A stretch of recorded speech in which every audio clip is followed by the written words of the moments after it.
Bisa langsung dibacakan Ustaz? Baik, silakan. Dari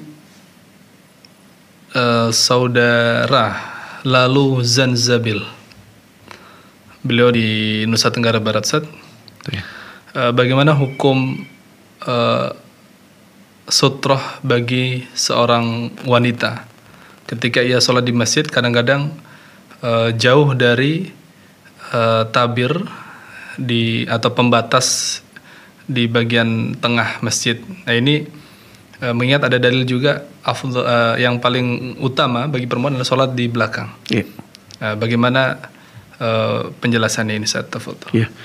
Yang pertama yang perlu diingat adalah bahwa hukum sutrah, sebagaimana disebutkan oleh jumhur ulama, bahkan ada yang menukil ijma dalam masalah ini, hukumnya sunnah.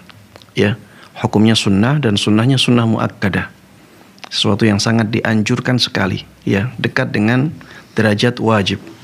Ini pendapat jumhur ulama, bahkan ada yang menukil ijma dalam masalah ini.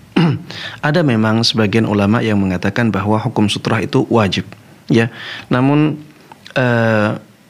pendapat jumhur ulama saya lihat lebih kuat dalam masalah ini.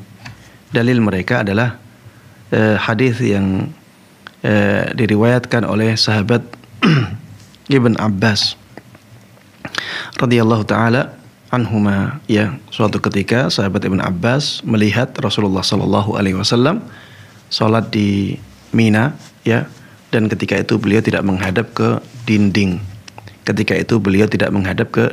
Ini menunjukkan bahwa Rasulullah sallallahu alaihi wasallam ketika itu tidak memakai sutrah dalam salatnya. Kalau Rasulullah memakai sutrah, tentunya sahabat Ibn Abbas radhiyallahu taala anhuma akan menceritakan hal tersebut. Karena beliau ketika itu sedang menafikan dinding.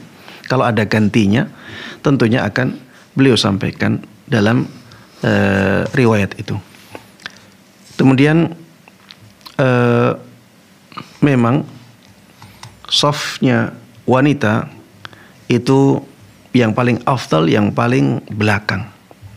Sedangkan safnya laki-laki, maka yang paling afdal adalah yang paling depan. Memang demikian. Ada hadis khusus yang menjelaskan masalah itu. Adapun pertanyaan, kita perempuan kan lebih afdalnya di belakang. Di sisi lain kita disunnahkan untuk mengambil sutrah. Bagaimana ini, Ustaz? Kita katakan bahwa sutrah itu tidak harus tabir. Sutrah memang bisa bermakna tabir.